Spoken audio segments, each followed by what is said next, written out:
May the Lord make your love increase and overflow for each other. This verse is essentially a prayer for active, growing love, not static or minimal love, but love that keeps expanding and spilling over into how you treat each other.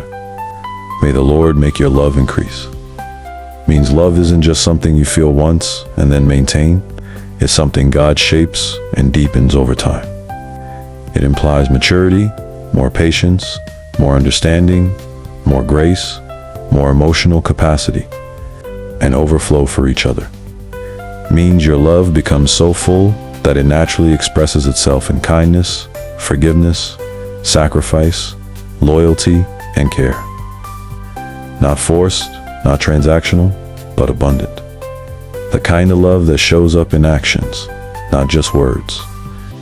At a deeper level, the verse is saying, real love is not self-generated alone.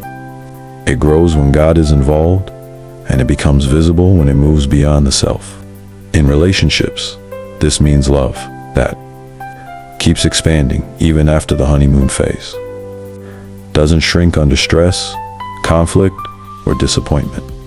Becomes generous instead of guarded. Makes the other person feel emotionally safe and chosen. It's a vision of love as something alive, not just a feeling, but a force that grows, deepens, and pours outward into how you live with and treat one another.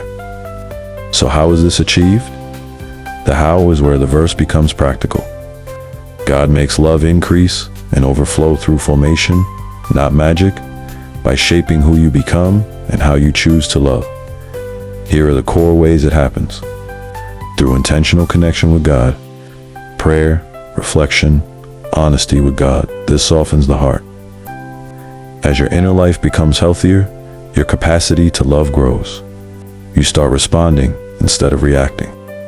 Through testing and friction, love grows most in tension, misunderstandings, unmet expectations, differences. When you choose patience, forgiveness, and humility instead of ego or withdrawal, love deepens. Noticing your triggers, fears, pride, and attachment patterns, God often increases love by first exposing what blocks it. Through daily small choices. Not grand gestures, but listening when tired, staying kind when annoyed, being faithful when tempted, and being present when distracted. Overflow is built in the ordinary through surrendering control. Real love expands when you stop trying to protect your image, your power, and your advantage, and choose vulnerability and service. In simple terms, love increases when your character grows. Love overflows when your self-focus shrinks.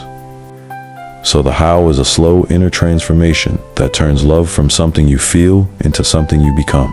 There are a few deeper things about that verse that are easy to miss, but really important. You can't force overflow, only create conditions for it. Trying to make love grow through control, pressure, or overgiving usually backfires. Growth happens in safety, freedom, and truth.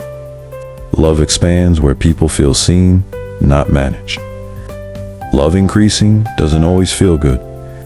Sometimes it looks like discomfort, conviction, hard conversations, setting boundaries, and letting go of unhealthy patterns.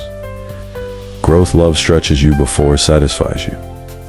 Overflow always moves outward. In the original context, that prayer isn't just romantic, it's communal. When love really grows, it makes you more patient with strangers, more compassionate, and less cynical. If love is only intense toward one person but cold toward everyone else, it's not fully formed yet. God's role is to deepen, not replace responsibility.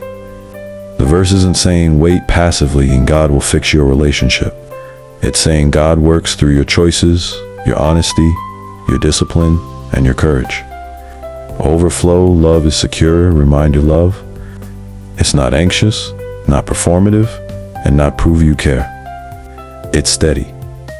The kind that doesn't need constant reassurance because it's rooted in character, not fear of loss. Sometimes love increases by subtraction, letting go of fantasy, unrealistic expectations, ego, comparison, and old wounds. As those fall away, real love has more room to breathe. This verse is a prayer, not a guarantee. Meaning, it's an invitation into a process, not a promise that every relationship will work out. Sometimes the overflow becomes growth for you, not preservation of that bond.